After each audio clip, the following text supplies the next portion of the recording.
ఒక్కసారి కాదు, 2 సార్లు కాదు. 5, 6 సార్లకు పైనే ఏపీ మంత్రి నారా లోకేష్ క్లారిటీగా చెబుతున్న మాట రెడ్ బుక్‌ను ఇంకా తెరవనే లేదని. ఇప్పుడే ఇలా ఉన్నారు. తెరవని రెడ్ బుక్‌ని తెరిస్తే ఇంకేం అవుతుంది అంటూ ఎద్దేవా చేయటం తెలిసిందే.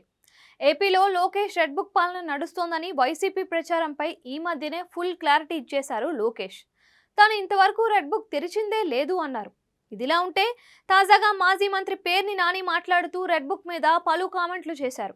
ఏపీలో గడిచిన 2 నెలలుగా అంబేద్కర్ రాజ్యాంగం బదులు నారా లోకేష్ ప్రకటించిన రెడ్ బుక్ రాజ్యాంగం అమలు అవుతుంది అన్నారు.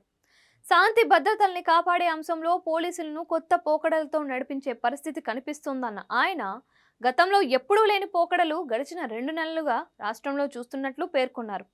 గతంలో ఉత్తరప్రదేశ్, బీహార్లలో ప్రభుత్వ ప్రేరేపిత హింసను చూశామని, ఇప్పుడు ఆ పరిస్థితి ఏపీలో నెలకొంది అన్నారు. పోలీసుల సమక్షంలోనే ఇదంతా జరుగుతుందే అన్నారు ఆయన. చివరకు పోలీసులపైన దాడులు జరుగుతున్నాయి అన్నారు. ఇంత జరుగుతున్నా ఉప ముఖ్యమంత్రి పవన్ కళ్యాణ్ నోరు విప్పడం లేదని మండిపడ్డారు.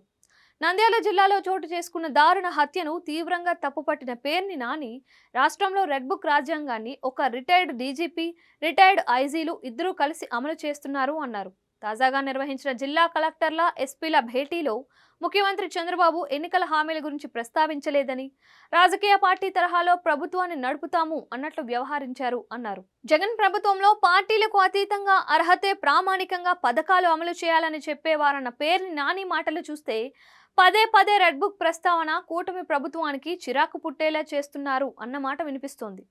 ఓవైపు తాము రెడ్ బుక్ ఓపెన్ చేయలేదని క్లారిటీ ఇచ్చిన తరువాత ఇలా కెలకాల్సిన అవసరం ఉందా అని ప్రశ్నిస్తున్నారు. మొన్నటి వరకు 40 రోజుల్లో 36 హత్యలు జరిగినట్లుగా మాట్లాడారని, ఆ వివరాలు ఇవ్వాలని కోరిన తర్వాత నుంచి ఆ మాట మాట్లాడడం మానేశారని, ఇలాంటి తప్పుడు ప్రచారాలు ఎప్పటికీ మానుతారు అంటూ పేర్ని నానిని ప్రశ్నిస్తున్నారు. మరి వీటికి పేర్ని నాని ఎప్పుడు బదులిస్తారో చూడాలి.